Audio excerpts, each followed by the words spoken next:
Alexa, pag-play nga yung filmmaking journey ko please. Ilang araw na lamang ay 2021 na. Parang ang bilis ng oras. 2 taon nang lumipas simula nung hawakan kong kamerang to. At dahil dito, marami akong pinagdaanan. At sa ating paglakbay, marami akong nakilala. Mga taong napakabuti ang puso at tumulong sa akin na lumaki sa larangan na to. Bihira lang ang mga ganitong tao, kaya ang likha kong to, inaalay ko para sa inyo.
Lubos akong nagpapasalamat dahil sa bawat araw na binigay, naramdaman ko kung paano mabuhay.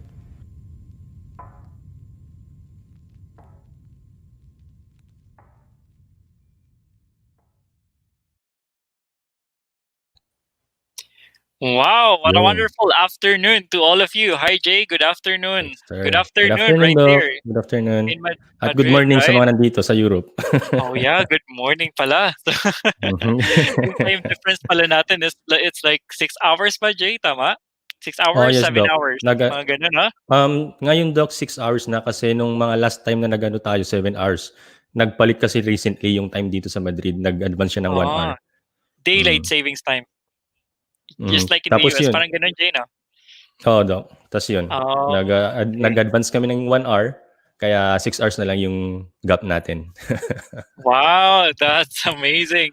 Oo. And great afternoon, good evening, good morning to all of you who are watching. Who are watching us right now. So this is the filmmaking series with Juan. This is brought to you by Vloggers Academy, and this is one of the initiatives of Vloggers Academy so that you can jumpstart, you can kickstart your filmmaking journey. And today's episode, so we are now on our episode number 3, Jay, and let Yes, me Doc. have a quick recap on the first 2 episodes. So we're able to cover which camera is for you. In last March 27th, we're able to discuss camera lenses and resolution. And today, our episode will talk about frame rates and exposure triangle for video. So we are all excited for today, Jay.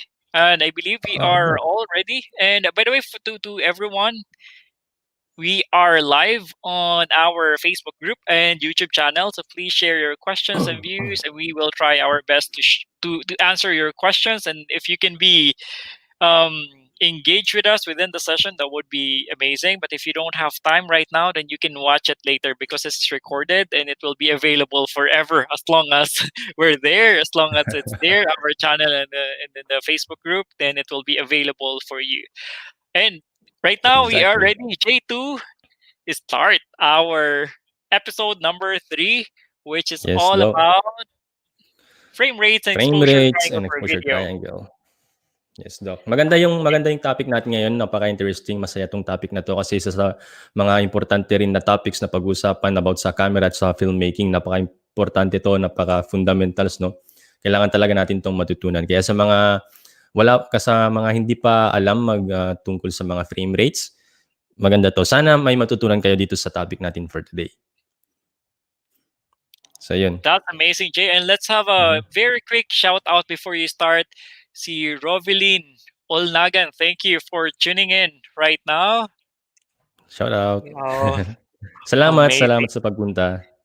Thank you for tuning in. I'm sure that you're gonna learn a lot. You're gonna learn something so that you can also start your journey on filmmaking. Okay, take it away, Jay. Okay, so yun nga, like I said, no, napaka-interesting ng topic natin na to. It's about frame rates and about exposure triangle.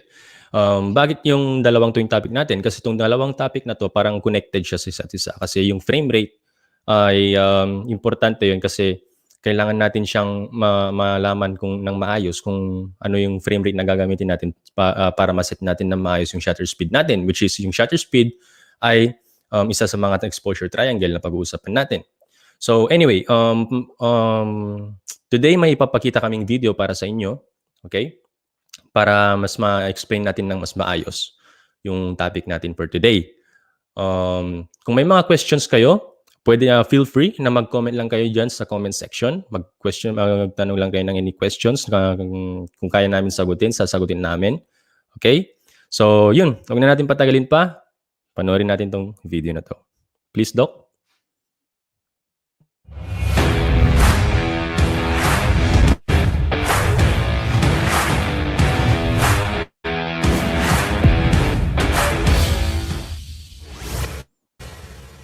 Okay, so since alam na natin yung medyo basic ng filmmaking, advance tayo ng konti. Kung mobile filmmaker ka, sorry, itong episode na ito hindi para sa'yo. Dahil ang episode na ito ay more on para sa mga DSLR or mirrorless users. So today ang pag-uusapan natin ay ang exposure triangle. Pero since about filmmaking ang pag-uusapan natin, ang exposure triangle na pang video ang pag-uusapan natin. Dahil iba din ang exposure triangle para sa photography. Kung alam mo na ang tungkol sa exposure triangle, pwede mo nang i-skip tong video na to dahil baka masayang ko lang yung oras mo. Pero kung hindi mo pa alam kung ano ang exposure triangle, dyan ka lang, maniwala ka sa akin, kailangan mo tong malaman o kailangan mo tong matutunan. So ang exposure triangle ay binubuo ng sikat na si aperture, kasama ang kaibigan niya na si shutter speed, at si ISO. Ang tatlong yon ay palaging magkakasama. At bago ko pala i-explain kung ano yung gamit ng tatlong yon, gusto ko lang malaman nyo na pag mag-video ako ay palaging manual. May mga gumagamit naman ng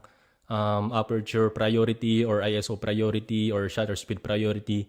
Pero mas gusto ko kasi na manual kasi gusto ko na ako yung nagko-control sa camera ko. Bago ko i-explain kung anong gamit ng aperture, ng shutter speed at saka ng ISO, gusto ko munang ipakita sa inyo visually kung ano ang exposure. So sa clip na to makikita nyo ang well-exposed na video. Itong video ito naman, ito ang underexposed na video. At ito naman ang overexposed na video. So, ang target natin palagi ay yung well-exposed na video. Kailangan natin maiwasan na masyadong overexposed or underexposed yung video natin dahil mahihirapan kang i-adjust yung exposure pagdating na sa post-production or sa editing. Okay, so umpisahan na natin sa shutter speed. Babasahin ko kung ano yung definition ng shutter speed. Shutter speed is the amount of time that the shutter is open. Shutter speed is measured in seconds, or in most cases, fractions of seconds.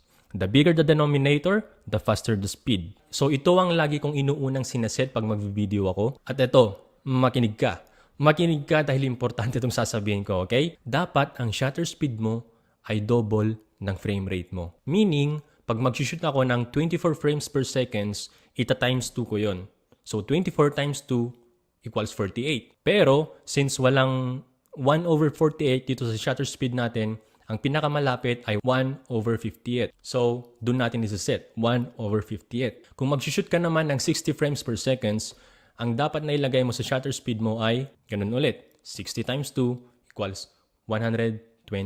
So, tignan mo kung ano yung pinakamalapit o kung meron kang 120 sa shutter speed mo. Kung mag-shoot ka naman ng 120 frames per seconds, i-times 2 mo ulit, 120 times 2 equals 240. So, since wala ulit 240, ang ilagay natin ay 1 over 258. Golden rule yan sa filmmaking.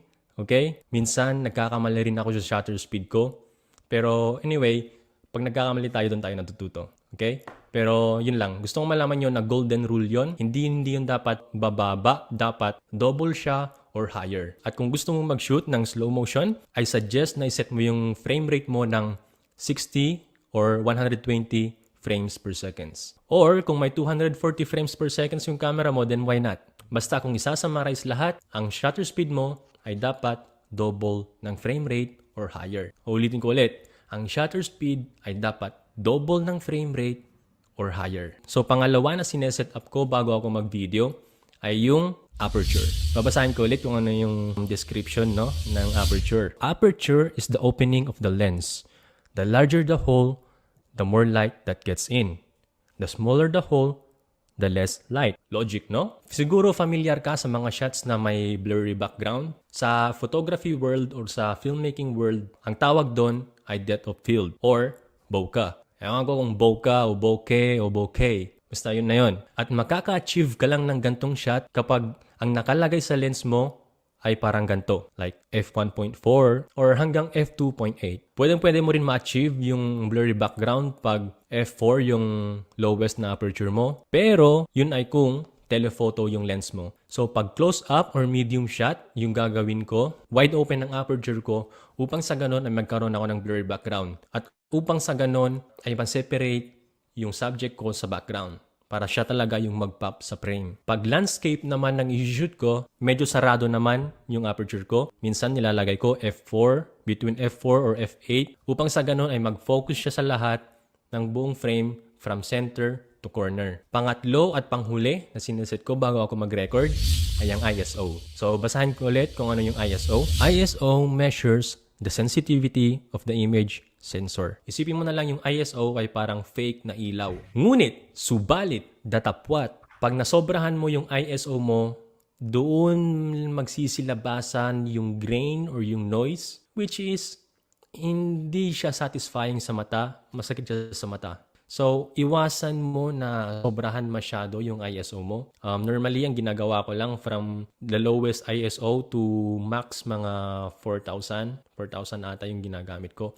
Pero, yung mga bagong camera ngayon, like yung Canon R5 at yung Sony A7S III, grabe. Kahit 16,000 yung ISO mo, wala pa rin lalabas na grain, wala pa rin lalabas na noise. Napaka-powerful ng mga yon pagdating sa low light situations. Okay, ngayon medyo alam na natin kung paano gumana itong tatlong to, yung ISO, yung shutter speed, tsaka yung aperture. Oras na para i-apply natin. So first, yung shutter ko, I'm shooting let's say 120 frames per second. So ang shutter speed ko ay dapat 1 over 258. Then gusto kong blurry yung background ko.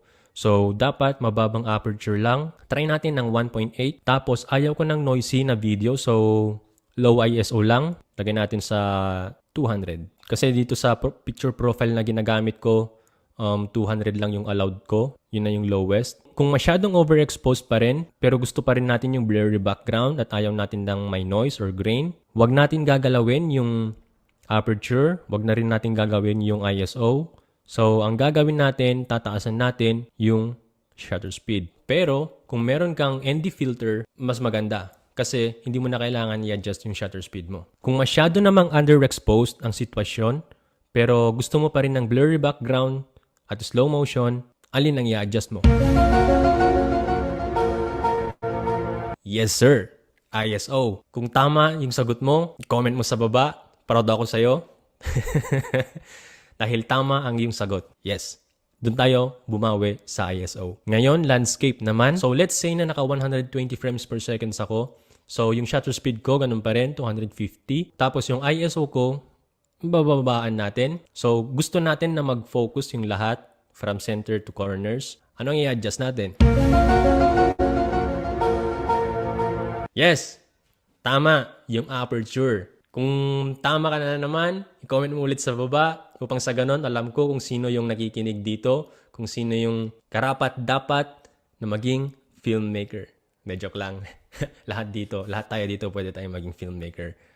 Okay? Hindi kung mali yung sagot mo, okay lang yan. Panoorin mo na lang ulit yung video na to upang sa ganon, mas maiintindihan mo pa ulit. Paulit-ulit mo lang itong panoorin. Hopefully, may natutunan ka. Sana. Kasi alam ko medyo nakakalito to sa una. Pero, yun nga. Kailangan mo itong matutunan kung gusto mo maging filmmaker. Okay? Please. Kasi isa ito sa mga golden rule ng filmmaking. Yung exposure triangle.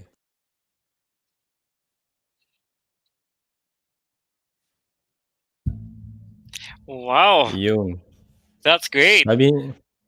Sabi ni ma'am, mabilis. Ma'am, sorry kung mabilis magsalita yung lalaking yun, ha.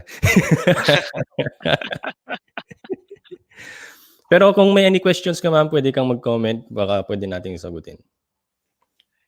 Yes, please do. Si Rovelyn Oldagan, she's based in Singapore. So, and she's an enthusiast of photography, and right now she mentioned dun sa kanya mga comments that she's starting her journey on filmmaking, and I think this is a good time for you to explore it, Rovelyn. Just using, sabi niya, Nikon J series yata yon. True. Oh, okay.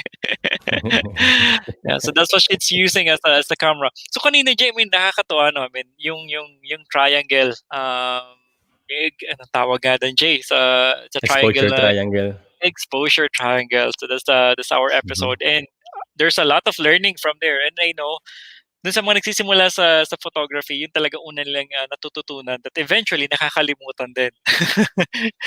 So, Actually, applicable din siya, Doc, sa photography. Oo.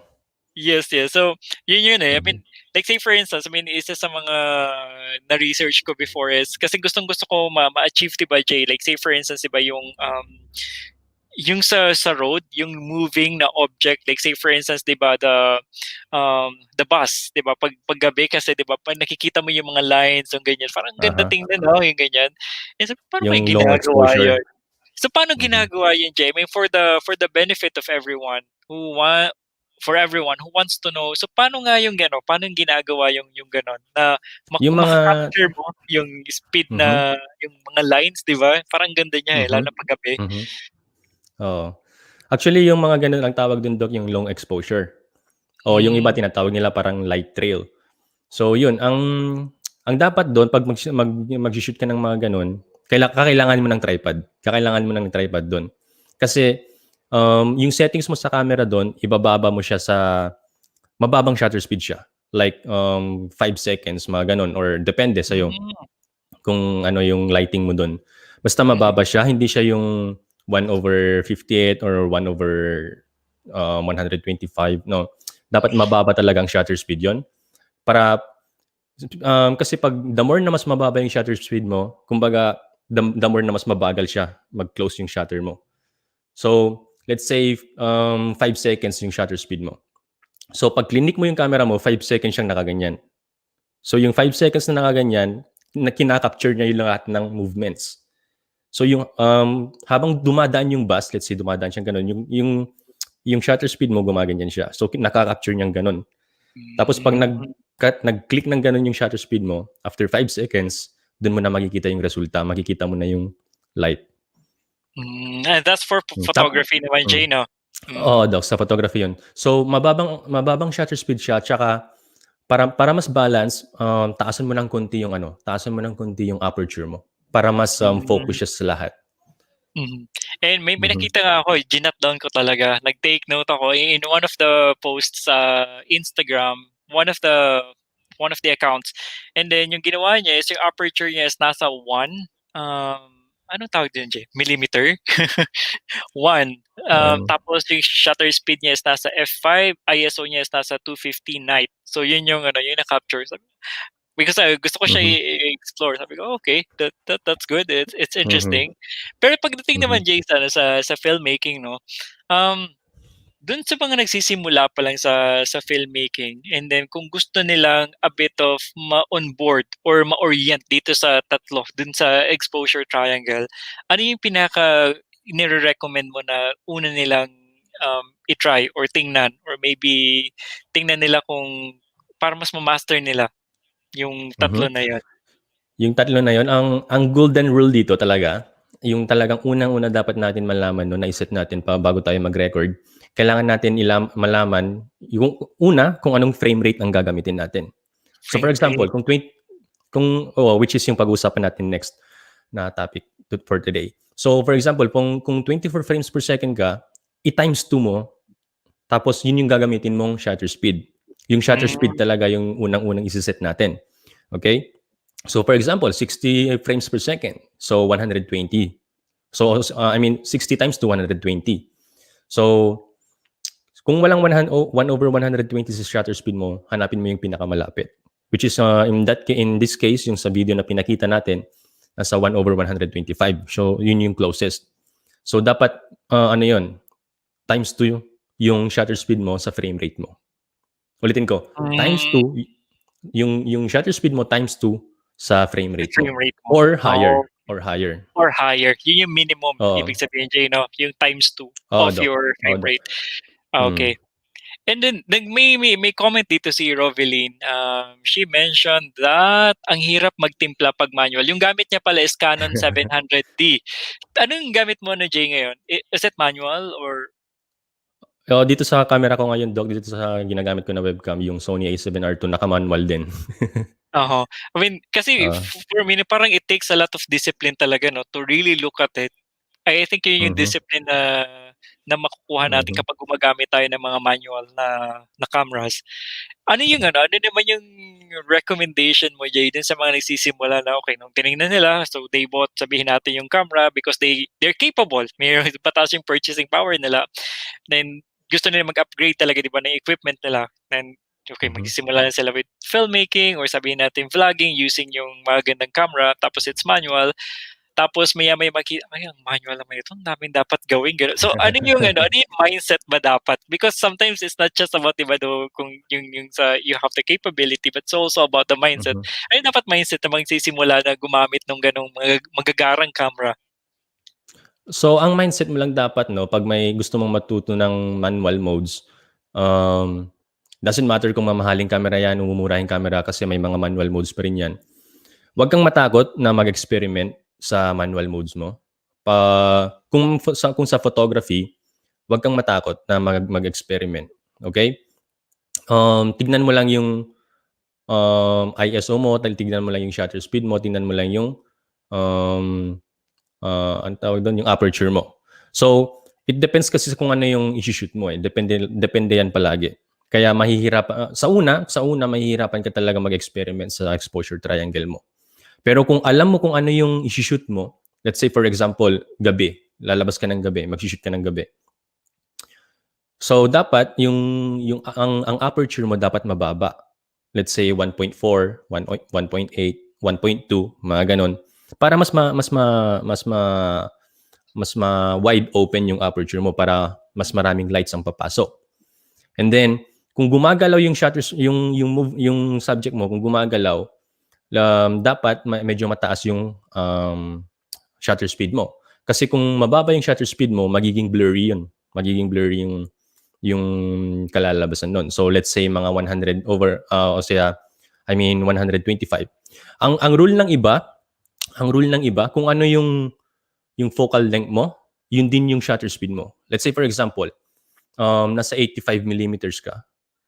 So ang shutter speed mo dapat ay nasa mga, kung walang 85 yung pinakamalapit, I think 100, mga ganon, or 80, mga ganon yung rules nila na nilalagay nila sa shutter speed nila. Pero kung blurry pa rin, taasan mo ng konti. Tapos kung underexposed pa rin siya, taasan mo ng konti yung ISO mo. Like, timplahin mo lang ng konti. Paglaruan mo lang ng konti. Huwag kayong matakot na paglaruan kung ano yung exposure triangle nyo hanggang sa makuha nyo yung gusto nyong timpla. I Yun think lang. that's a good term, Jay, 'di ba? Yung experimentation, yung pagtitimpla-timpla. It's because sabi nga dito ni Rovelin, and I think this is a very good statement. The settings daw also depends on the venue and the weather and also the event. Exactly. And then you mentioned as well, di ba, Jay, for sure, before you go into doing something else, sabihin natin magka-capture ka ng isang event or may plano ka talaga. And if you have that plan, parang before ka pumunta doon, alam mo na kung dapat mong gawin, di ba? But doon sa mismong venue, nag-change pa din siya. And then that's where yung mag-experiment ka talaga, magtitimpla-timpla. Pero mas maganda talaga na before you go doon sa kung ano man yung nagagawin mo, kahit pa paano may plano ka, di ba? May mga plan B or something else. So I think that's a good mindset. Oo, Jay. tama yung sinabi ni Ma'am Rovelin. Kasi for example, pag indoor yung sinushoot ko naman, pag sa mga weddings, mga ganun, tapos low light situations, syempre pag magbi-video ako, automatic na yung yung shutter speed ko double ng frame rate. So nakaset na yon. For example, nasa 60 frames per second ako, so 1/125. Tapos gusto ko pa lagi yung may blurry background, so mababang aperture, automatic na din yon. So ang nilalaro ko na lang doon yung ISO. Tinataasan, binababaan, tinataasan, binababaan. Kasi like we said nga doon sa video, yung ISO, yun yung parang fake light na magbibigay sa camera mo. Yung sensitivity ng sensor mo. So kung underexposed pa rin yung exposure mo, dun na lang tayo bumawi sa ISO. Pero kailangan pa rin natin mag-ingat. Kailangan natin malaman na kung kailan na magiging noisy yung video mo. Kaya iwasan din natin yung masyadong high ISO. Yan. Tulad ng kanina, Jay, you were able to show it na parang, di ba, makikita mo talaga yung noise dun sa video. So, yung gusto nating maiwasan kasi minsan na siya, distraction talaga siya pagdating sa mata, right? When looking at it, na parang nakaka-disturb in a way. Parang kumbaga, ang daming imperfection dun sa shinot mo, right? And then kitang-kita. May question naman dito si Ferds Gueco. Oh, thank you for joining, Ferds. He's one of our winners for the vlogger of the week. Any recommended camera for vlogging? Yung question ni Ferds. I know parang na-capture natin sa episode number 1, but we can, Jay, yung ano yung mga recommendation mo pagdating sa camera? Pag vlogging, marami tayong pwedeng gawing camera. It doesn't matter naman kung vlogging eh. Pero like we said sa episode 1, kung yung vlogging mo ay yung tipong yung nakaganon ka, syempre kakailangan na natin ng magaan na camera para hindi ka mangalay, di ba? So maraming mga vloggers na ang gamit lang ay cellphone. May mga vloggers din na gumagamit ay GoPro. Which is, pag GoPro, ang nire-recommend ko yung GoPro 8 kasi pwede mo siyang lagyan ng mic para mas maganda yung audio. Tapos ngayon may mga setups din na mobile, no, na pang vlog, mga mobile phones na pwede mo ring connect ng mic. So kung gusto natin ng medyo hindi masyadong mamahalin, okay na yung cellphone, bumili na lang ng mic na maayos-ayos para mas maganda yung audio. Kasi minsan mas importante rin yung audio kaysa sa ng video eh. Kasi minsan mag-vlog ka tapos nagsasalita ka, hindi ka naman na naririnig kasi mahangin or may mga dumaan na bus. Kaya mas importante rin yung audio minsan. Pero kung gusto nga natin ni-step up yung game natin, pwede tayong bumili ng mga mas compact na cameras, no? Na tulad ng mga Canon wait lang hindi kasi ako Canon user pero tingnan ko lang ng konti. I think it's Canon. Sony user ako eh. Pero kung Sony, kung Sony user, kung gusto mo rin ng Sony, ang may re-recommend ko sa Sony ay yung Sony A6400. Kasi natataas yung camera nun. Yung screen, pwede mo makita yung sarili mo. At hindi lang yun pang vlog, maganda rin siya pang mga pang cinematic shots. But kung hindi ka naman mag-cinematic shots, meron yung ano yung camera mo, Doc, na Sony? Maganda rin pang vlog yun eh. Nakalimutan ko lang yung model, no? Sony RX100 Mark V. Yun. Yan, maganda din siya for vlogging. Na-flip din yung kanyang screen, so I was able to use it dun sa pag-vlog ko parang before. Yung ano ko lang sa kanya is yung sa hindi siya nalalagyan ng tawag doon, Jay, yung mic. Yan. Although malakas naman siya, parang may built-in naman siya na parang sa mic. mic in there.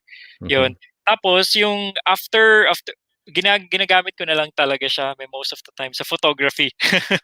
Pero yung sa vlogging ko, yung these days na makikita mo dun sa mga sa channel ko, ginagamit ko is yung iPhone 12 Max Pro. So, hindi ko na siya hindi ko na siya nilalagyan ng mga mic and all kasi may built-in naman siya. It's kung gano'n lang naman yung vlogging na gagawin mo, like yung sa akin nagharap lang naman, 'di ba? And hindi naman ako lumalabas at this point. I think enough na siya. I mean, yung mga mobile phones, no. But I think kung gusto mo talaga super high high talaga yung quality, I think yung mga kailangan gumamit talaga ng camera. But at this point ako satisfied naman ako dun since very simple yung vlogging, yung setup na gusto ko. So din na-deliver na talaga siya ng mobile phone.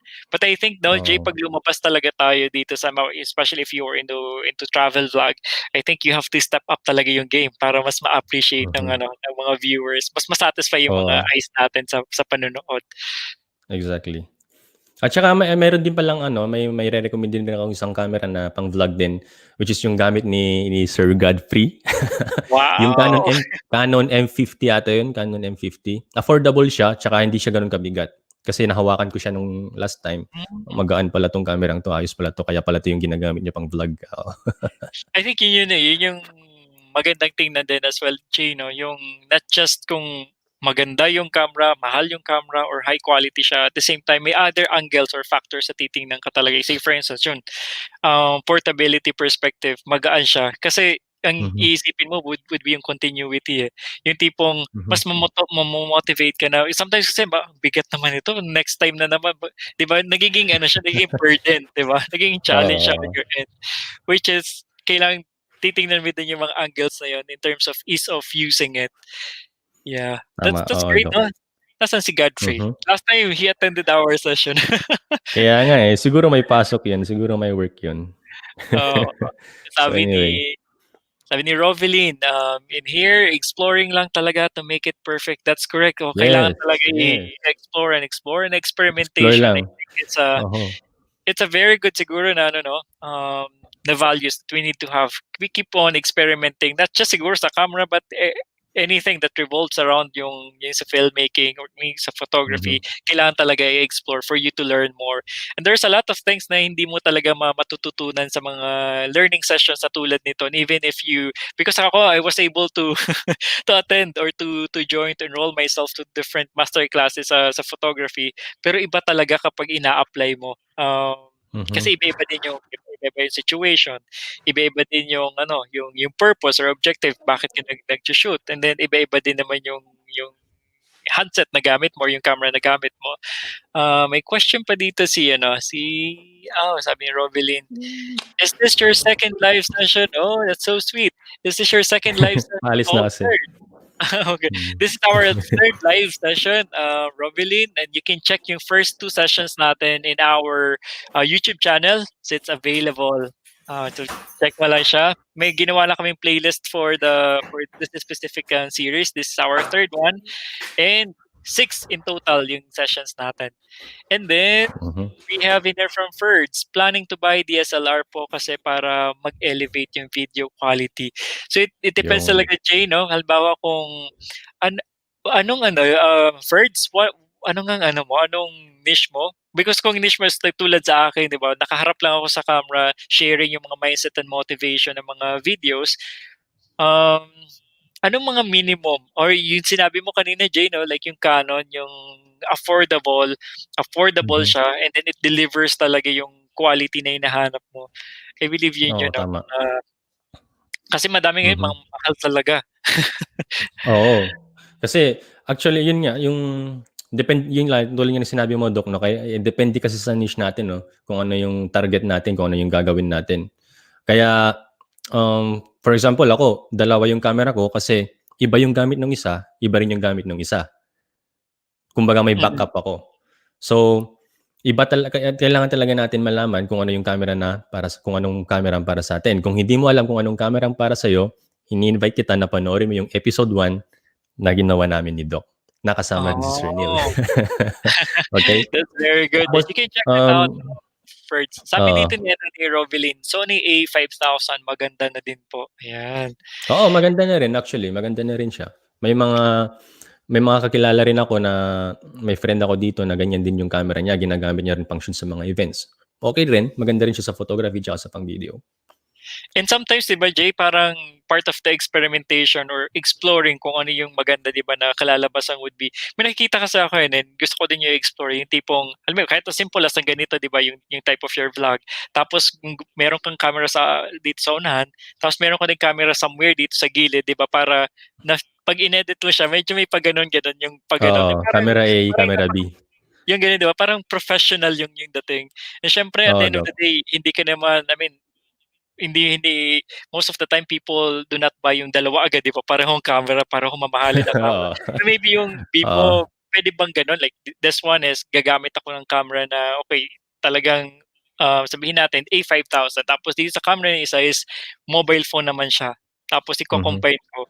So sa editing lang most probably magkakaroon ng I don't know yung consistency between the 2 'no, yun yung titingnan siya, Jay. Uh-huh.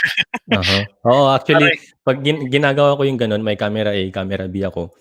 'Pag magshi-shoot ako ng mga interviews, mga gano'n, para ano yes. naman, mas maganda tignan naman, 'pag gano'n. Maganda yung gano'n 'di ba, yung parang may isang angle din. Parang nagkakaroon ng, Oo, mas dynamic, may nagkakaroon ng buhay yung ano, yung video. And, tama. sabi ni Rovelyn, "Wow, ang gagara ng camera." Tapos ito, buy handheld gimbal. Yeah, I think yung gimbal is very important lalo na kapag nasa travel ka na vlog 'no, kapag Oo, gumagalaw. Doc. So, it's either kung Napakaimportante. mobile phone ka, that's true. Kung mobile phone ka, then meron ding ano, parang, gimbal stabilizer for the phone and then for yun mas mabigat yung sa totoong camera, eh. Oo, I mean, bumili seryoso ang ako bigat nun. kasi yung before, yung sa gimbal stabilizer ko, yung for the phone lang 'no, kasi parang naha-hassle nga ako, eh, yung 'pag dinadala siya 'di ba, yung parang hindi ko na na-enjoy yung travel ko kasi yun na lang tinitingnan ko talaga, eh, gano'n. And then nung nakita ko Hmm. yung gimbal stabilizer mas ano, masyadong magaan pa pala yung ginagamit ko as compared dun sa meron yung iba sabi ko, "Grabe effort talaga." Kailangan mo ng muscle para para dalhin siya. Oo, seryoso kasi 'pag magta-travel rin kami ni misis, siyempre yung gimbal ko palagi kong dala yun, yung camera ko, lens ko, dala-dala ko. Ang bigat ng bag ko ta's maghapon kaming nasa labas, buhat-buhat ko yun or yung gimbal ko maghapon ko yung bitbit. Oo, bihira yun na yung naging ano ko, eh, barbell ko, eh. That's true kahit when I travel kasi before nagta-travel vlog ako. So when I travel dun sa mga malalamig na mga places, talagang mafi-feel ko yung ano, yung anong tawag nun, pinagpapawisan pa din ako. It's because of that. Preparation. Mm. Kasi 'di Tama, ba, oo, Doc. 'pag ano ka, 'pag nagba-vlog ka talaga dala mo yung lahat ng mga gamit mo kasi di mo alam kung anong gagamitin mo, naka-ready ka lang. It's just that else andiyan lang sa'yo sa likod or something else, dala-dala mo, talagang pagpapawisan ka kahit malamig yung ano, yung panahon. Seryoso. That that's good. Oo. Sabi ni Rovelyn right here, "Oh, wow, okay, thanks. I'll play for that." Thank you, Rovelyn. Very good ano, very good sessions yung first 2 sessions natin para para nag-escalate kasi siya 'di ba, parang story yung ginawa natin na Oo. webinar series for Filmmaking 101. And sabi ni Ferds, "Agree, application is very vital para ma-enhance yung natutunan natin sa mga masterclass." Yeah, very good. Thank you for Yes, that, Ferds. sir. And this is all for free so that, para ma-take advantage nyo. And then, yung pinaka-importante talaga dun is the application. And I don't know if you've heard the concept, Jay, ng forgetting curve. Yung learning curve, I know parang ano siya, kumbaga we all know that, right? Pero yung forgetting curve, kapag umattend ka sa isang masterclass, umattend ka sa isang learning session, kapag hindi mo siya gagamitin in the next 24 to 48 hours, mga Hmm. 80% of what you've learned, makakalimutan mo siya. So Bababa, oo. it's very important na i-apply mo siya para yung retention mo mas mataas. Mag-i-stick talaga yung Oo, knowledge na natutunan mo. I think yun yung ano, yun yung reason kung bakit ang dami nating na-attenda ng mga conferences or sabihin natin mga master classes, mabilis din natin nakalimutan. It's because we're not applying it. I think yun yung exactly. ano, yun yung call to action natin sa kada episode natin. Try to kalikutin niyo talaga, 'di ba? Yung camera na yun. Yung Mhm, sinasabi ni Jake earlier, yung exposure triangle, when Jay was talking about yung aperture, 'di ba? Yung mga frame rate or kung um, other angles, yung mga ISO, 'di ba? Pag tingnan mo siya and then see, yun pala yung sinasabi ni Jake. Ganun pala siya in actually. Because oo, sometimes mabilis siya, 'di ba? Mabilis siyang pakinggan and mabilis siyang magets kapag nakikita natin namin sa lalo na dito, very good Jay. But in actual, pag titingnan, mas ma-appreciate mo actually siya, yung knowledge niya or exactly. yung learning na yun. Mhm, Ito, mhm, sabi ni Ferds, I do travel vlog and food vlog sometimes po, pero as of now, wala pang target niche to focus with. That's good, ano, Ferds? After some time, makita mo kung ano yung pinaka-niche mo talaga. So, ngayon, parang more on variety yung ginagawa ni Ferds, trying to explore as well. Being a vlogger, very important yung experimentation and being able to explore kung alin ba talaga yung after some time yung magiging niche mo. But that's okay at this point. At least after some time mas makikilala mo yung kung sinong vlog yung gusto mong maging. And you feel free to also evolve because sometimes nag-evolve talaga Jay, no? Like ako, like mhm, before, I was really trying to be a travel vlogger. Tapos nag-shift talaga ako into a mindset na motivation vlogger. It's because mhm, depending on the situation as well. Ayan, exactly. sabi dito ni Rovelyn, need switcher yon. Ah, switcher. Anong switcher, ano, Jay? Hindi ko alam yun yung switcher po. Ah, okay. Hindi ko lang na ano Mhm. na medyo sa kanina. I think sa kanina yung na-comment Sa ni kanina siguro yun, no? Rovelyn. I relate much kasi ako 'pag out to field naka-trolley ako. That's true. I mean, talagang ready ka talaga, Jay, 'no? Lalo na kung may mga, like scoliosis ka or may back pain ka na historical talaga, 'di ba, yung mga pains na nararamdaman sa likod. So, you have to use yung mga trolley para hindi siya gano'n kasakit talaga sa likod. Kasi Oo, tama. masakit siya, eh, 'di ba, at the end of the day. Oo, Lalo na if you're a girl like si Rovelyn, 'di ba? I know you have to protect that. So, very oo, good 'yan. travel light lang. Mhm. Mhm. Brother Jay, good morning from Execuel Shout Ballesteros. out bro, Ezekiel, kailan tayo Ezekiel. magpa-podcast? Ano na? Oh, yeah, that's good. That's one of the things that I Oo, wanna do as well, yung podcasting, ano, Jay. podcast. Oo. Si This is Ezekiel kasi very Doc, ano, isa rin siya sang vlogger dito sa Madrid. Napaka-talented din ng vlogger na yan. Tsaka ano rin siya, mhm, maganda rin yung mga mindset niya. Deep very din siya good. kausap. Or maybe we Deep can din siya invite kausap. si Ezekiel next ano natin episode, Jay. Our episode number 4. Kung papayag siya.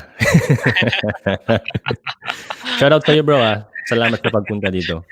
Thank you for tuning in, Ezekiel. And then sabi nga ni Rovelyn, can't wait to apply. Definitely. Mhm. That's very important. Totoo yan. Totoo yan. Kasi Okay. minsan 'pag nasa bahay ako kinakalikot ko lang yung camera ko. For example, kukuha ako ng flower vase, ta's gusto kong blur yung background. So yun, dun ako nag-e-experiment. Paano 'to, paano ganyan, paano 'to, paano ganyan. So, 'wag lang kayong matakot na mag-experiment na galawin yung manual mode ng camera niyo.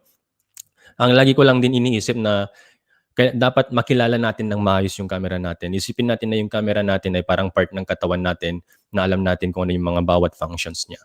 So yun. And yung nakita ko din, Jay, no, pagdating sa mga tao, like say for instance, on your end, as a filmmaker, and even sa mga photographer, meron din pala silang specific na mga niche. Parang ang lawak din pala niya, no? Oo, May mga malawak pa natin yan Doc, malawak pa yan. May mga na-attendan ako mga sessions pagdating naman sa mga products, 'di ba? Like naka-focus lang talaga siya sa mga Oo, battles, 'di exactly. ba? So how Mhm, do you capture it in such a way na naka-capture mo talaga yung totoong, shape of, tawag dito, yung battle na 'yan, 'di ba, yung mga, mhm, liquor, 'di ba, ganyan. Ang mhm. galing, sabi ko, okey gano'n. May mga sari-sariling ano din talaga sila. specialization May pagdating sa field. area. Oo. Tapos Exactly, Dok. nakakatuwa, Napakalawak ng mundong 'to, napakalawak.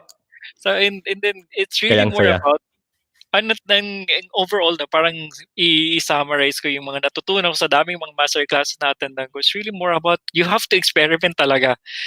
Like Oo, kasi Dok. simple, Oo, Dok. say for instance what you mentioned, kaya naalala ko sa Jay, yung sa vase, 'di ba? Then pag-aralan mo, 'di ba, i-take mo siya from different angles, then makikita mo iba-iba pala talaga siya, then makikita mo until sa siya, "Ay, ito pa yung pinakamagandang ano, parang timpla dito sa specific na Yun, kung anong mga object na meron ako." And I think yun yung ano, yun. yun yung nakikita natin dun sa mga award winning or dun sa mga magazine na, ganun pala siya, 'di ba? And sometimes Mhm. maganda din mag-explore talaga. Kung filmmaking, maganda pumunta ka dun sa mga channel na parang may mga touch talaga filmmaking, 'di ba? Then makita mo ay iba din talaga. Like say for instance, if you can go to Jay's channel, iba din yung timpla, mapapamangha ka na lang na, okey gano'n pala. I wanna do something like that, 'di ba?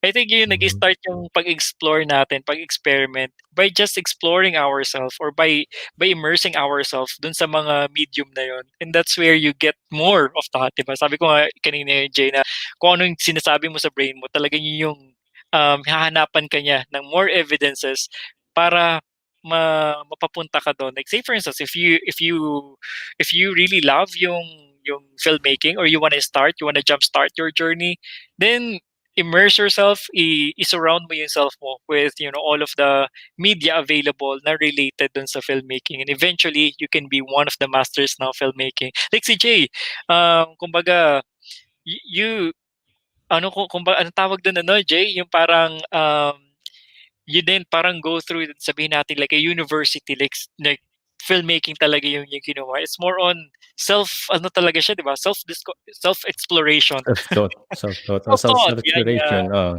Yes, Mhm. that's great. So yun. Good So to know anyway, that. Ano, mhm, about yun. frame rate naman Salamat, tayo, Jay, 'no? salamat. Before we Okey, next topic naman tayo. Pag-usapan naman natin yung frame rate, para ano na matapos na tayo. that's true. Pero I would like na ano 'no, na mas pahabain pa natin 'to kasi masaya talaga 'tong pag-usapan. Nag-e-enjoy talaga ako 'pag usapang camera, eh. Passion mo talaga, But Jay. That's true. yeah, but anyway, Doc, maki-play na lang yung ano please, yung another video para ano, sana may matutunan kayo dito sa video ulit na 'to. It's about, frame rates, okay? So yun, please Doc. Let me see. We'll just play again, Jay, yung intro natin. I'll just locate that specific video. Okay, okay. Sige Doc. Alexa, paki-play nga yung filmmaking journey ko please. Ilang araw na lamang ay 2021 na. Parang ang bilis ng oras. 2 taon nang lumipas simula nung hawakan kong kamerang to. At dahil dito, marami akong pinagdaanan. At sa ating paglakbay, marami akong nakilala. Mga taong napakabuti ang puso at tumulong sa akin na lumaki sa larangan na to. Bihira lang ang mga gantong tao, kaya ang likha kong to, inaalay ko para sa inyo.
Lubos akong nagpapasalamat dahil sa bawat araw na binigay, naramdaman ko kung paano mabuhay.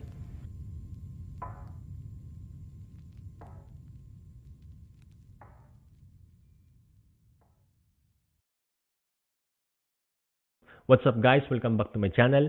Sa mga hindi nakakakilala sa akin, ako nga po pala si Jay, Juan. At kung unang bisita mo sa channel ko na to at gusto mong matuto ng basic technique ng filmmaking or sa editing, pwede kang mag-subscribe sa channel ko na to at i-ring ang notification bell upang sa ganon ay ma-notify ka kapag mag-upload ako ng panibagong video. So sa last episode, ang napag-usapan natin ay tungkol sa exposure triangle. Napaka-importante na topic. Kung hindi mo pa napapanood, pwede mong bisitahin ang channel ko, panoorin doon upang sa ganon ay makaka-catch up ka kung hindi mo pa alam ang tungkol sa exposure triangle. Huwag na natin patagalin pa, umpisahan na natin ang episode 5 ng paano maging filmmaker.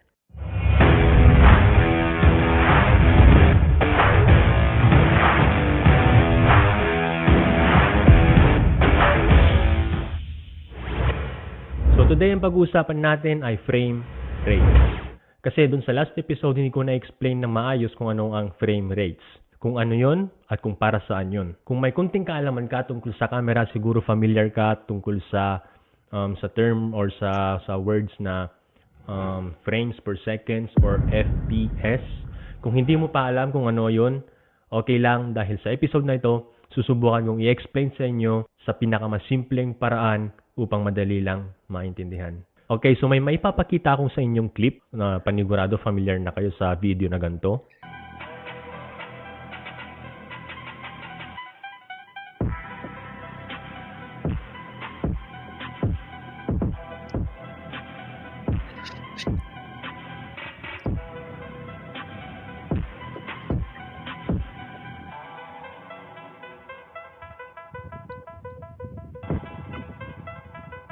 So sa filmmaking world, yung bawat page na pinapakita, ang tawag doon ay frame.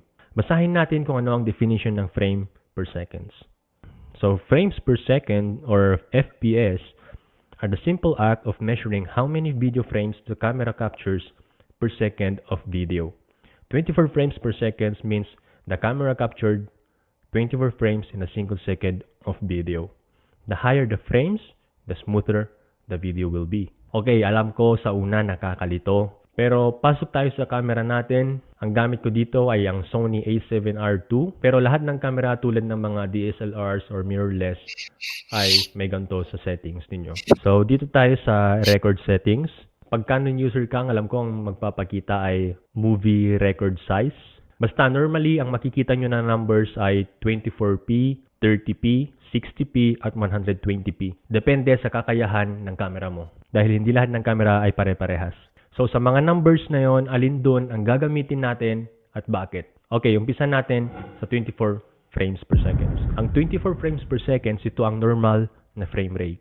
Dahil ganun din ang nakikita ng normal na mata. Ginagamit ko to pang vlog or kapag mag-shoot ako ng interview. Minsan ginagamit ko rin ang 24 frames per second kapag nasa low light situations ako upang sa ganon, ang shutter speed ko ay nasa 1/50th para mas malinaw pa yung exposure ko. Hindi ko siya nire-recommend na pang slow motion, itong 24 frames per seconds, kasi hindi siya ganun ka-smooth kapag in-slow motion mo na siya kapag sa editing. Pero pag in-slow motion mo pa siya ng less than 76%,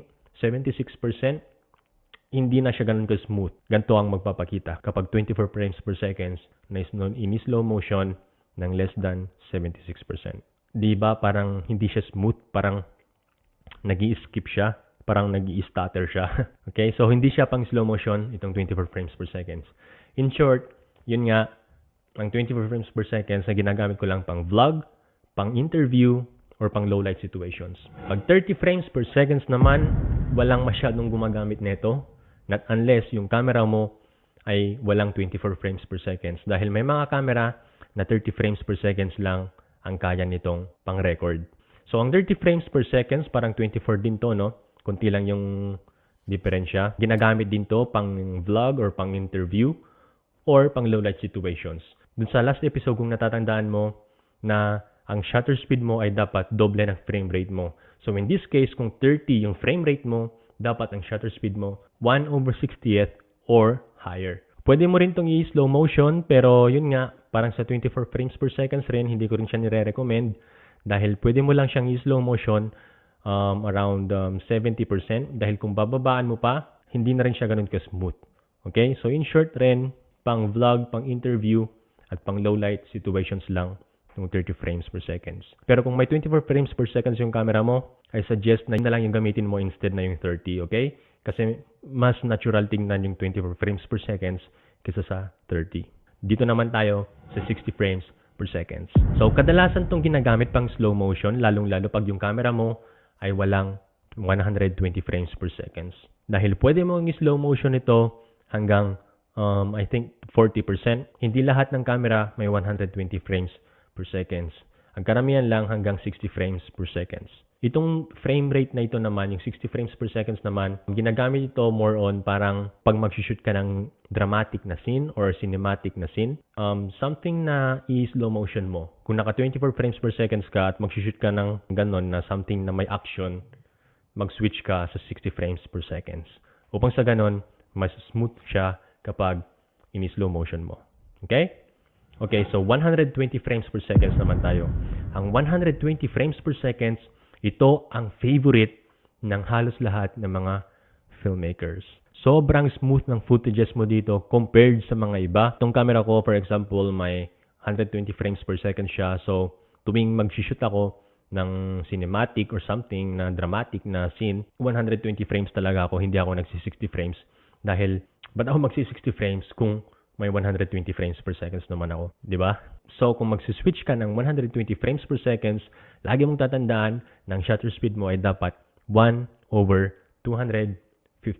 Tandaan mo yan. Sinabi ko yun sa last episode, okay? So, pwede mo itong i-slow motion hanggang 20%, which is enough na para sa akin. Kumbaga, sobrang smooth na nun para sa akin. Okay? Basta, ginagamit ko tong frame rate na to tuwing mag-shoot ako ng B-roll or every time na may action sa scene na shoot ko, like tatakbo, kahit naglalakad, basta anything na may action, 120 frames per seconds ang gamit ko. Anyways, kung isa-summarize natin lahat, ang 24 at ang 30 frames per seconds ay pang vlog, pang interview, or pang low light situations. At ang 60 frames per seconds naman at ang 120 frames per seconds ay pang slow motions. Para sa mga cinematic na B-rolls or sa mga dramatic na scene, yun ang dapat gamitin natin, ang 60 at ang 120 frames per seconds. Basta the higher the frame rate, mas smooth yung footage mo. Basta dapat mo lang matutunan kung aling frame rate ang gagamitin mo kada situations. Kung may Sony i7 S3 ka, pwede kang mag-shoot hanggang 240 frames per seconds, ladies and gentlemen. Mind-blowing. Mga bagong camera talaga ngayon, napaka-powerful na. So, kahit yung mga cellphones ngayon, I think yung Samsung S10 Plus ba yun? Pwede kang mag-shoot ng 960 frames per seconds. Imagine kung gaano ka smooth yung footage mo kung yun ang frame rate na gamit mo. Wow! Kaya kung may cellphone ka na ganon, na may ganong kakayahan, gamitin mo. Huwag mong sayangin. Please. So hanggang dito na lang muna ang episode 5 ng Paano Maging Filmmaker. Sana may natutunan ka. Alam ko sa una nakakalito dahil ang daming mga bagong words, bagong terms, tapos mga iba't ibang numbers pa. Panoorin mo lang ulit to upang sa ganon ay mas maging familiar sa'yo kung ano ang frame rate. Maniwala ka sa akin, kailangan mo tong matutunan. Dahil napaka-importante kung aling frame rates ang gagamitin mo kada situations. So maraming salamat sa panonood. Thank you so much. Hanggang sa muli. Peace.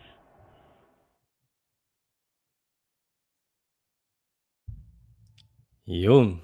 That's amazing. Thank you so much for that, Jay. So, frame rate. Na-curious ako dun, na-curious ako dun, Jay, regarding dun sa Samsung. Not really, hindi natin tawag dun, wala tayong, this is not a paid advertisement. Yung mga brands na nababanggit natin, right? Yung si Sony, si Canon, tapos si Samsung, si iPhone, di ba? I mean, si Apple. And that's great, no? 960? 900 plus? Yes, Doc. Wow. Pero Kasi minsan kasi pag the more higher the higher yung frame rate mo, minsan bumababa yung quality mo. So parang like parang sinasacrifice mo rin minsan yung quality mo Yung quality. ng That's video true. mo. Mhm. Pero grabe yun, no? Pero 960, grabe, imagine. imagine 960 frames. Grabing innovation na ginawa talaga nila. I mean, from Oo. their perspective. Kasi right here, like say for instance, yung pinaka, 'di ba, latest ni iPhone is yung iPhone na 12 Max Pro. What I can see in here, yung frame rate na the usual, yung you mentioned, 'di ba, Jay, yung 30 frame per second, 'di ba? So, yun yung ano, yung usually ginagamit ko. So, 1080p yung HD, tapos yung 30 frame per second. And then merong option din dito hanggang 24, pero pag bumaba siya to 24, nasa 4K lang yung ano mo, yung Mhm, pilian. Eh, 'di ba pag nag-4K mhm. ka parang laki no, no? Lalaki So, nun. tapos meron din Mm, yung 30 FPS sa 4K, tapos meron din siyang 60 FPS sa 4K, and then meron din siyang mhm, built-in na din, 'di ba, si iPhone yung mga sa slow motion, may two options naman siya, 1080p HD at 120 FPS, and then mhm. 1080p HD at 240 FPS. 240. So So, as you mentioned nga talaga, I mean, sometimes hindi natin alam na meron palang capability yung mga phones natin, yung smartphones natin ng gano'n, hindi lang natin Mhm. siya tinitingnan dun sa mga settings. Puwede palang gano'n, right? Oo, Dong. Actually, oo, yun nga, like I said nga, kasi dati mobile filmmaker din ako. So yun, tinitingnan ko rin yung mga settings ng cellphone ko noon, like, uy, puwede pala akong mag-120 dito, uy, puwede pala akong mag-240 frames dito. Like, wow, nama-mind blown ako dati, eh. Tapos siyempre dati kasi may mga bumabatikos 'no, na mga kaibigan natin na, "Sus, iPhone lang naman 'yan, eh." Parang yung marka niya lang yung marka yung logo niya lang yung binibili mo.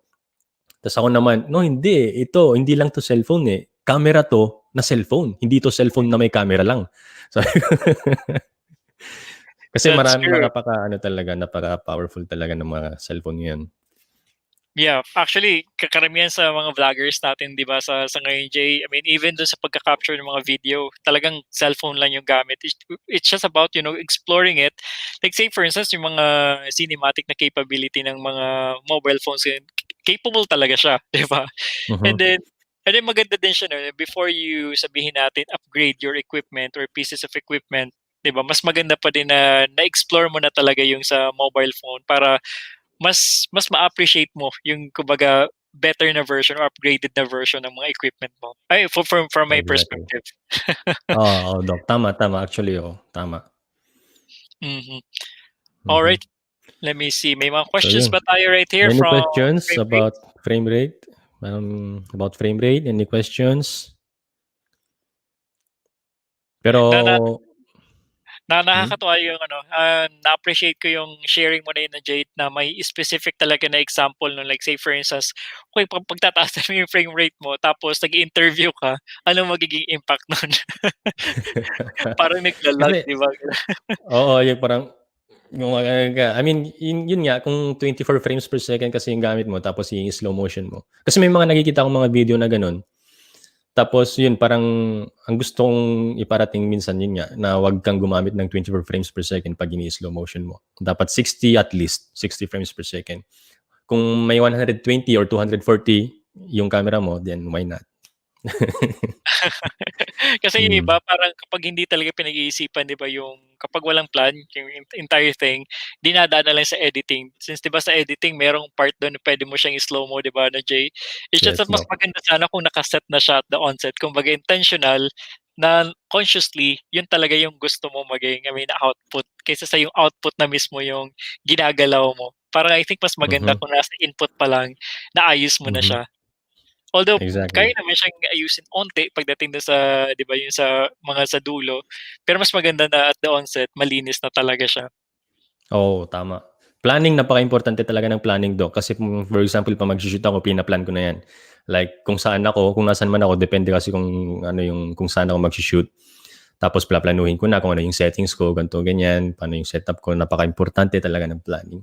Kasi once na-plan mo na yung shoot mo, mas madali mo ng i-edit, Mas mabilis, mas less yung mabilis na. effort, parang doing it right the exactly. first time, yung concept na yun 'no, Mhm, Jay. tama. Rather than you're doing to do a lot of mga rework, it's because of dahil sa hindi mo nga siya napagplanuhan ng maayos. Ayan, so one Mhm, comment in here, Jay, sa 120. FPS, anong magandang memory ang dapat mong ihanda if you plan to filmmaking? That's a good question. Good question yan kasi for example, yung camera ko, capable siya mag-shoot ng 120 frames per second pero 1080 lang, hindi siya 4K.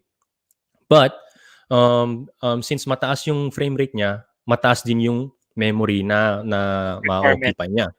Mm. Oo, so depende rin kung ano yung i-shoot mo.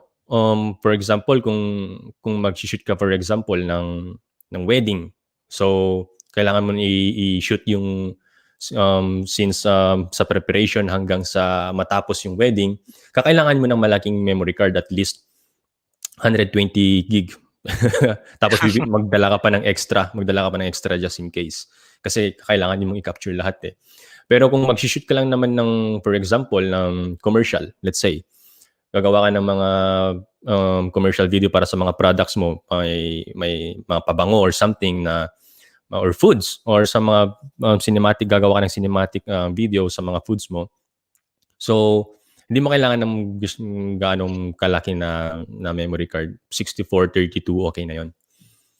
Mhm. Ano yung type ng memory card, Jay? Does it matter? Like say for instance, may nakikita kasi ako na binili ko before yung mga may ultra something nakasulat to, mga ganon.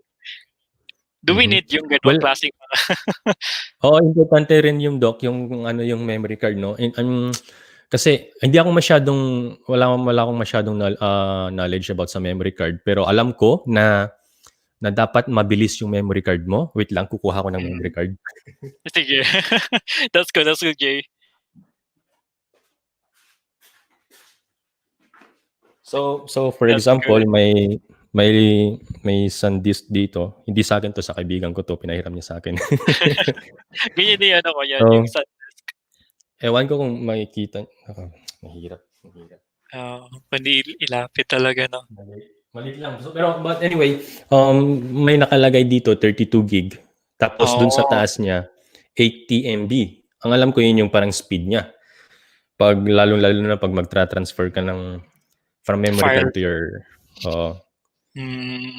Ako meron ako ng 90 Mbps. Yata yung pinakamabilis, sabi ni Rovilin, na memory. That's good. May 95 din ako dito. Pero 32 gig din. Tapos 32 gig. Meron akong dalawa, 64. Yung ultra, yung ginagamit ko yun sa Jay, yung isa yung sa camera, yung sa Sony, tapos yung isa naman is sa drone. Yun yung tag 64 sila. Wow. Sana all 64. Para hindi mabitin.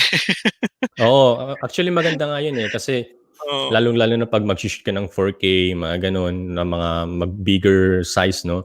Kailangan talaga natin ng bigger memory card din para hindi tayo mabitin. Kasi ilang beses rin nangyari sa akin to, kaya based sa experience ko, natuto na akong bumili ng mas malaki na memory card. Kasi for example, may mga clips ako na hindi ko pa nasi-save. Tapos mag-shoot ulit ako. Tapos mamaya na full memory na, grabe, anong gagawin ko ngayon? Hindi mo na pwede i-delete, di ba? Hindi ko naman pwedeng i-delete to kasi kaya yun, natututo tayo sa pagkakamali natin. Kaya ako, madalas aside from, di ba, yung mga memory card and all of that, so dala-dala ko talaga yung laptop, yun, di ba, yung Mac, para whenever you go, at least may additional ka na space, tapos yung may external hard drive ka pa. Tapos, specifically, like dito sa, kahit na vlogging lang ginagawa ko at this point, dito sa iPhone 12 ko, di ba, na Max Pro, kinuha ko na talaga yung 512 na MB para mas malaki talaga siya, para hindi ako na-restrict. If ever na piliin ko yung 4K, mas capable siya to store it. So I think very important yung very nice yung question ni Rovilin. Okay. Mababa lang pala kasi ako, 500 plus na memory sa action cam ko sa filming para di full memory. Yun. Kaya kailangan talaga natin pag So, ganun din. I-upgrade din natin. Kung nag-upgrade tayo ng equipment, dapat pati yung memory. Kasi, Doc, tama. Kasi nung kailan ba yun? Nung last month. May action camera rin ako. Ginamit ko rin yung GoPro ko. Pero matagal kong hindi nagamit yung memory card na yun yung nasa GoPro ko. Pero anyway, yun nga, nag-snowboard kami. Tapos yun, nag-shoot ako ganyan. Tapos ilang seconds lang pagtingin ko, full memory na. Sabi ko, ang bira naman, hindi pa ako nakapag-video dito eh. So, yun. Grabe. Kaya for Nakaka-bad trip me, pag wala ka ng ano. grabe no. Kaya ako nag-prepare talaga ako ng ano. Before para may 1 terabyte ako. I think andyan pa siya 2 terabyte. Pero nung 2018, bumili pa ako ng isa, 4 terabyte naman. Yun yung nang Wow. ganun, yung nag-release yung market ng ganung mga nag-start mag-release. So sabi ko, I think it's worth it kasi 'di ba ang dami nating gusto yung store aside from sa mga videos, Oh. mga photos and all. So lalo na yung mga 'di ba pag photos naman mga sa photography yung mga raw 'di ba? So ang lalaki din nila. So mas maganda Oo, na Dok. meron ka din gano'n. If mag-upgrade ka ng mga equipment mo, isama mo na yung memory mo para hindi ka ma-limit, Oo, para hindi ka manghinayang exactly. lalo na kapag andun ka na Memory sa card. moment. Memory card tsaka yun nga mga external hard drives. Like ako nga rin may external hard drive din ako, like doon ko rin sinasave yung mga lumang clips ko, yung mga 2 years ago, 3 years ago na clips ko, doon ko pa rin tinatago para just in case na may Mm, gusto akong i-edit 'pag na-bored ako, nandun lang i-edit ko lang, mga gano'n. that's true. That's very important. Mhm. Wow, great discussion. Very for sure. Ang dami nilang Grabe natutunan, ang Jay, ganda. for today. Ang ganda ng topic today. Parang nag-enjoy ako, grabe. May pasok pa nga ako pero parang nag-enjoy na ako Oh, dito, yeah. eh. Ano ba I 'yan? think that's it. So we can have anything that you want to say before we say um, goodbye to our viewers for today, Jay. Yun, gusto ko lang magpasalamat 'no, sa inyo sa pagpunta dito, sa pagnood. Sana may natutunan kayo. Siyempre kung may mga questions lang din kayo, feel free na mag-message kayo sa amin, mag-comment kayo sa ano, sa Vloggers Academy, or kung gusto niyo kaming i-contact, or sa Facebook page namin na yung Facebook ko, yung sa J. Juan. Makikita niyo naman siguro sa Vloggers Academy yon kasi minsan nagpo-post din ako doon. Or sa Instagram ko, yung J. Juan Fama. Oh, wow, plinag ko yung social media ko dito ah. So Sure. anyway, ini-invite ko rin kayo na sa next session ulit natin, sa next na class natin, no? Maganda rin yung pag-uusapan natin. Next topic kasi natin ay about sa, tingnan ko dito. It's Hmm, about framing and framing. composition. Yung rule of thirds Framing na. and composition naman, rule of thirds naman. Ito naman yung mga basic na compositions sa framing about sa filmmaking. Actually, applicable rin to sa photography. Kaya kung ano nyo, Yeah. kung gusto nyo sumama, feel free. Okay? Maraming salamat. That's one of the interesting topics actually, Jay. I just want to invite everyone before we end our session for today. So tomorrow we'll have our Sunday with Vloggers Academy, wherein our guest vlogger is Edwin Nacorda. So Um, that's tomorrow, 5 p.m. Manila time. So tune in to our channel. And if you're not part yet of Vloggers Academy, then you can visit our Facebook page and our YouTube channel. We also have our Facebook group wherein we communicate with one another. We share a lot of best practices. We share a lot of our outputs so that we can grow together. So that's our Vloggers Academy. Thank you so much for tuning in. Thank you so much, Jay, and you have a Maraming great salamat, Doc. Saturday. Stay safe, everyone. Thank you so much. Stay safe. God bless. God bless everyone. And before we end our session, so let's have